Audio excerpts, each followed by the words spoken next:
தமிழன் அனைவருக்கும் பிற்பகல் வணக்கம். நம்முடைய அன்பிற்கும் போற்றுதலுக்கும் உரிய நம்முடைய அனைவர் நெஞ்சங்களிலும் நீங்காது இடம் பிடித்திருக்கின்ற கவிஞர் அருணாச்சலம் அவருடைய அருமையான கவிதை நூல் வெளியீட்டு விழாவில் உங்களை எல்லாம் சந்திப்பதிலே நான் மிகுந்த மகிழ்ச்சி அடைகின்றேன், பெருமைப்படுகின்றேன். பாரிவேந்தர் மாணவ தமிழ் மன்றம் என்ற ஒரு அமைப்பை இந்த பல்கலைக்கழக வளாகத்திலே தோன்றுவதற்கு காரணமாக இருந்து அதன் மூலமாக எண்ணற்ற கவிஞர்களை, எழுத்தாளர்களை, பேச்சாளர்களை எல்லாம் உருவாக்கி ஒரு புதிய வரலாற்றையே இந்த வளாகத்தில் படைத்த பெருமைக்குரியவர் அன்பு தம்பி அருணாச்சலம் அவர்கள். தமிழ் பேராயத்தினுடைய விரும்புகின்றேன். அவருடைய அன்பு யதார்த்தமானது, உண்மையானது.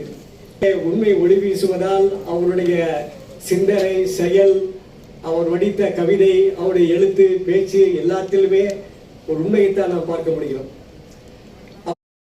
அதன் விளைவால் அந்த கவிஞர் அம்மா அவர்களுக்கு திருமதி சுகன்யா ராஜேந்திரன் இந்த சிறப்பு செய்யக்கூடிய நிகழ்வு தற்போது தொடங்குகிறது.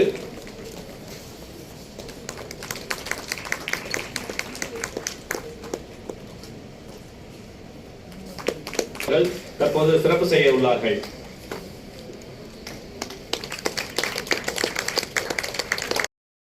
தன்னுடைய முதல் நூல் அடுத்த பயணத்தில் தொடங்கி நுகத்தடியில் வந்து தற்போது வருகை பதிவேட்டில் உன் பெயர் இல்லை என்கிற இந்த 3வது நூல் வெளியீட்டு விழா இன்று இங்கே தற்போது நடைபெற இருக்கிற அவர்களை அன்போடு அழைக்கிறேன். அந்த நூலின் முதல் படியை பெறுவதற்காக அவருடைய அம்மா ஐயா சொன்னார், ஈன்ற பொழுதின் பெரிதுவக்கும் தன் மகனை சான்றோர் என கேட்ட தாய் என்று சொன்னார். அதே போல திருமதி சுகன்யா ராஜேந்திரன் அவர்கள் முதல் படியை பெற்றுக் கொள்கிறார்கள். உங்களின் பலத்த கைத்தட்டலோடு இந்த வெளியீட்டு விழா நிகழ்கிறது. இது உண்மையிலேயே ஒரு நூல் உற்சவத்திற்கு சமமானது என்று சொல்வார்கள். ஒரு எழுத்தின் வெளியீடு என்பது ஒரு அடையாளம். அந்த வெளியீட்டு விழா இனிதே நடைபெற்றுக் கொண்டிருக்கிறது.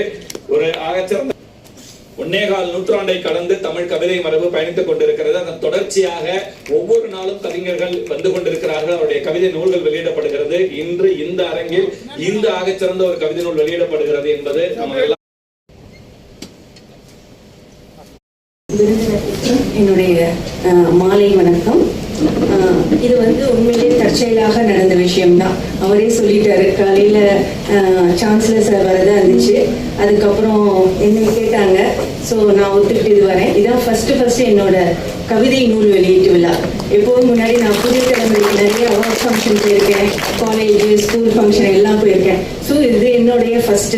இப்போ ஹிந்து அவங்கள சொன்னாங்க எப்படி கவிதைக்கு அவங்களாம் நூல் வெளியீட்டுக்கு போடுறாங்க. இது என்னோட ஃபர்ஸ்ட். எல்லாமே நூலோ கவிதையோ எதுவோ இதான் ஃபர்ஸ்ட் என்னோடது. ஸோ இதை என்ன அழைத்ததற்கு ரொம்ப நன்றி அருணாச்சலத்துக்கு. இந்த வருகை பதிவேட்டில் உன் பெயர் இல்லை. ஃபர்ஸ்ட் அதை பார்த்தோன்னே எனக்கு உண்மையிலே ரொம்ப கவிதையோடு இருந்துச்சு. எனக்கு அர்த்தம் ஃபர்ஸ்ட் எனக்கு புரிஞ்சிச்சு. ஆனால் கரெக்டான அர்த்தத்தை நாகராஜ் படிச்சுட்டு சொன்னார். உண்மையிலே நான் அதை ஃபுல்லாக படிக்கல, ஏன்னா இது காலையில் தான் எனக்கு கொடுத்தாங்க. ஸோ கொஞ்சம் தான் நான் படித்தேன். ஸோ அந்த இதோட மீனிங் என்னன்னு கரெக்டாக அவர் சொன்னார். ஸோ அதுதான் அதோட மீனிங் இருக்குன்னு நினைக்கிறேன். ரொம்ப அழகான கவிதையான மீனிங், ரொம்ப அழகா இருந்துச்சு. சில இது படித்தேன். உண்மையிலே கவிதை சொன்னா மனசுல இருந்து சொல்லுவாங்கன்னு, மனசுல இருந்து பேசுவாங்கன்னு சொல்லுவாங்க. இது இந்த ஒரு 2-3 சாப்டர் தான் பார்த்தேன். ஸோ அது ஆழ் மனதிலிருந்து வந்தது, அப்படியே மனசுல இருந்து வராம ஆழ்ந்த மனதிலிருந்து வந்தது. ரொம்ப அழகான கவிதையா இருந்துச்சு. அதுவும் இந்த வயசுல, அதுவும் இந்த காலத்துல பாத்தீங்கன்னா ஐ திங்க் 28-29 தான் இருக்கும்னு நினைக்கிறேன். ஸோ இந்த வயசுல இவர் 3வது கவிதையா வெளியிட்டிருக்காரு. இது கண்டிப்பாக வெளியே போய் இங்க நிறைய ஸ்டூடெண்ட்ஸ் இருக்கீங்க, கண்டிப்பா உங்களுக்கு ஒரு இன்ஸ்பிரேஷனா இருக்கும்னு நினைக்கிறேன். இதை எல்லாரும் படிக்கணும்னு தேவை, இதை எல்லாம் பப்ளிஷ் பண்ணணும்னு நினைக்கிறேன்.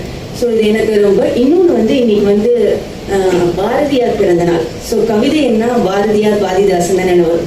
ஸோ அந்த நாள்ல அவருக்கு நம்ம பெருமை சேர்க்கிறாப்புல இந்த நூல் வெளியீட்டு விழா நடந்ததுக்கு ரொம்ப நன்றி. இன்னொன்று என்னன்னா, பாரதியார் 100 ஆண்டுகள் கழித்து, அவர் இறந்து 100 ஆண்டுகள் ஆனாலும் இன்னும் இங்க வர ஜெனரேஷன்ஸ் அவங்க எப்படி இப்பெல்லாம் நூல்லாம் வெளியிடுறாங்கன்றது ரொம்ப. அது நம்ம பாரதியார் கொடுக்குற ஒரு பெருமிதம், ஒரு டெபியூட்னே சொல்லலாம் அவருக்கு நம்ம கொடுக்கறது. ஸோ இதை இன்னும் இந்த 3 நூலோட விடாம இன்னும் நிறைய நூல்கள் வெளியிடணும். நிறைய பசங்களுக்கு அது ஒரு நூல் அவங்களுக்கு ஒரு உந்து சக்தியா இருக்கணும்னு நினைச்சு இந்த வாய்ப்பினை கொடுத்ததுக்கு ரொம்ப நன்றி. எல்லாருக்கும் வணக்கம். இன்று பாரதியார் பிறந்தநாள் அன்னைக்கு இந்த விழா நடக்குது, ரொம்ப சந்தோஷமா இருக்கு. பாரதியார் சொன்ன உடனே எனக்கு பாரதியார் சார்பாக நான் எழுதின ஒரு கவிதையை சொல்லி இந்த உரையை தொடங்கணும்னு ஆசைப்படுறேன். எனக்கு ஹைக்கூ எழுதும்போது ஏதாவது பாதி நிகழ்ந்திருக்கும், பாதி கவிதையா மாறும். அந்த இஸ்திரி போடும் தொழிலாளி வயிற்றின் சுருக்கம் கூட நான் கண்ணில் பார்த்து அப்படியே பதிவு செஞ்சது தான், கல்லூரிக்கு பின் பக்கம். அது மாதிரி ஒரு முறை மாடியில் போயிட்டு நிறைய பறவைகள்லாம் வந்த டயத்துல காக்கா குருவி எல்லாம் நிறைய மாடிக்கு வரும். அப்போ வந்து அதுக்கு ஏதாவது போடலாமே சொல்லி இறைய கையில இருந்து இப்படி வீசும் போது அப்பவே ஒரு கவிதை வந்துச்சு. இன்று நான் காக்கைக்கு விசிறிய அரிசி பாரதி விதைத்தது.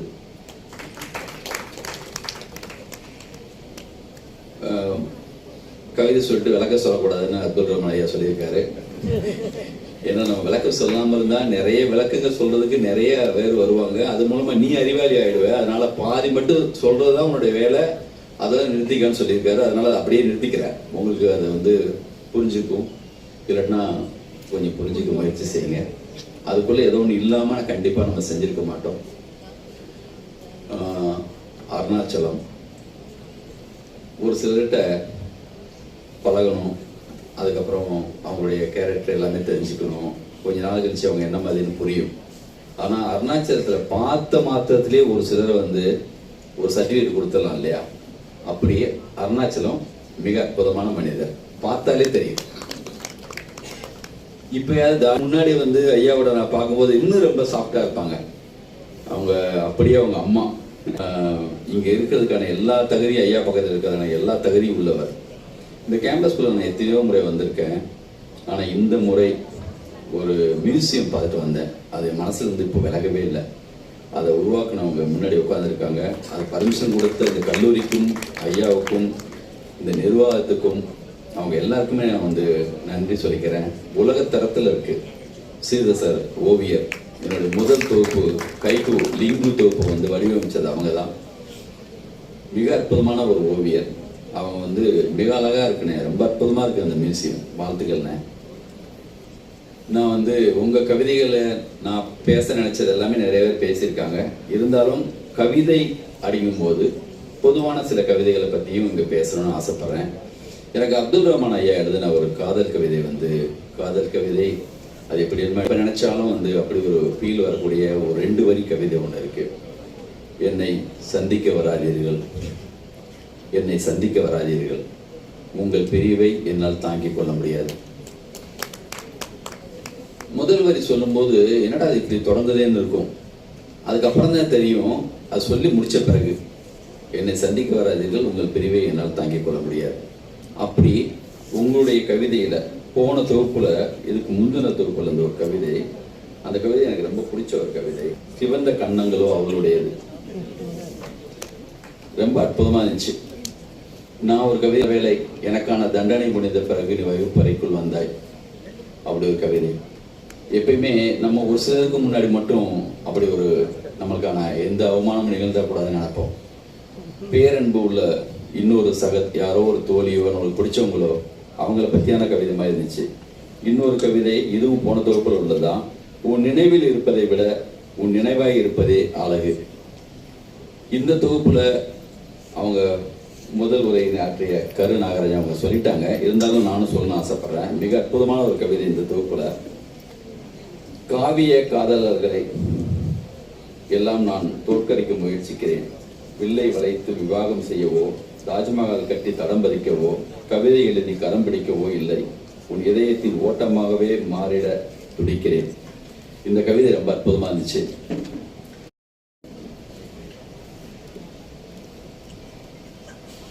இந்த இனிய மாலை பொழுதில் 7 நிமிஷத்துல முடிச்சிடும். இந்த இனிய மாலை பொழுதில் என்னுடைய அழைப்பை ஏற்று வந்திருக்கக்கூடிய அனைவருக்கும் எனது வணக்கத்தையும் நன்றியையும் தெரிவித்துக் கொள்கிறேன். மகாகவி பாரதியின் பிறந்த நாள். மனதில் உறுதி வேண்டும், நினைவு நல்லது வேண்டும், கனவு மெய்ப்பட வேண்டும், மண் பயனுற வேண்டும் என்ற வரிகளை நினைவில் நிறுத்தி இவ்விழாவிற்கு தலைமையேற்க இசைவளித்த மாண்புமை வேந்தர் அவர்கள் தவிர்க்க முடியாத காரணங்களால் இன்று வர இயலவில்லை. அவருடைய எண்ணங்களும் அவருடைய வாழ்த்தும் என்றும் என்னுடன் இருக்கும். இந்த நிகழ்ச்சியை சுற்றிதான் அவர் மனமும் இருக்கும். அவர் காலையில் அம்மா மணிமகை சத்யநாதன் அவர்களை அழைத்து, அவர்கள் இந்த நிகழ்ச்சிக்கு பொருத்தமானவர்கள், பாரதி விழா, ஒரு புதுமை பெண்ணை அழைத்து தலைமையேற்க செய்து இந்த விழாவை கொண்டாடுங்கள் என்று சொன்னார்கள். கேட்டவுடன் எங்களது அழைப்பை ஏற்று இந்த விழாவிற்கு தலைமையேற்க வந்த திருமதி மணிமங்கை சத்யநாராயணன் அம்மா அவர்களுக்கு என்னுடைய மனமார்ந்த நன்றிகளையும் வணக்கங்களையும் இந்த நேரத்தில் நான் தெரிவித்துக் கொள்கிறேன். வருகை பதிவேட்டில் உன் பெயர் இல்லை. இந்த பெயர் வருவதற்கு காரணம் அவள் இல்லாத வகுப்பறை என்ற கவிதையே. அந்த கவிதையில் இடம்பெற்ற இந்த வரியை சரியாக இனம் கண்டு தன்னுடைய அணிந்துரையில் இந்த கவிதையின் இந்த வரியை சுட்டிக்காட்டி, இதுதான் இந்த தொகுப்பிற்கு பொருத்தமான பெயர் என்று இந்த குழந்தைக்கு பெயர் வைத்தவர் கவிஞர் பழனி பாரதி அண்ணன் அவர்கள் என பலர் பேசும் கவிதைகள் இந்த தொகுப்பில் உள்ளன. பலருக்கு பல பொழுதுபோக்குகள் உண்டு. ஆமாம், சிலர் விளையாடுவார்கள், படம் பார்ப்பார்கள், சிலர் நண்பர்களோடு சேர்ந்து பயணம் செய்வார்கள். ஆனால் பொறுத்தவரை, என் வாழ்வியல் சூழலை பொறுத்தவரை எனக்கான ஒரு வடிகால், என்னை நான் மறுபரிசீலனை செய்து கொள்ளவும், என்னை நான் மதிப்பீடு செய்து கொள்ளவும், என்னை நான் புத்துணர்ச்சியாக வைத்துக் கொள்ளவும் நான் பயன்படுத்துவது கவிதை, வாசிப்பு, எழுதுவது. என்னை வாழ்த்தி அரவணைத்து வழிநடத்தக்கூடிய, ஏனென்றால் ஒரு நிறுவனத்தில் படிப்புகளை தொடர்வதற்கும் எனக்கான ஒரு நேரத்தை ஒதுக்கி இந்த மாதிரியான விஷயங்களை முன்னெடுப்பதற்கு எப்போதும் முழுமுதல் ஆதரவாக ஒரு ஆண்தாய் என்று அப்துல் ரஹ்மான் ஐயாவை சொல்வார்கள். அப்படி எனக்கான ஒரு வழிகாட்டியாக இருந்து என்னை ஒரு மனிதராக மற்றவர்கள் மதிப்பதற்கு, மதிப்பீடு செய்வதற்கு மாண்புமை வேந்தர் அவர்களை இந்த நேரத்தில் நான் உள்ளபடியே வணங்கி நன்றியை வெளிக்காட்டுகிறேன். இந்த விழாவிற்கு வருகை தந்தவருக்கும் என்னுடைய மனமார்ந்த நன்றிகள்.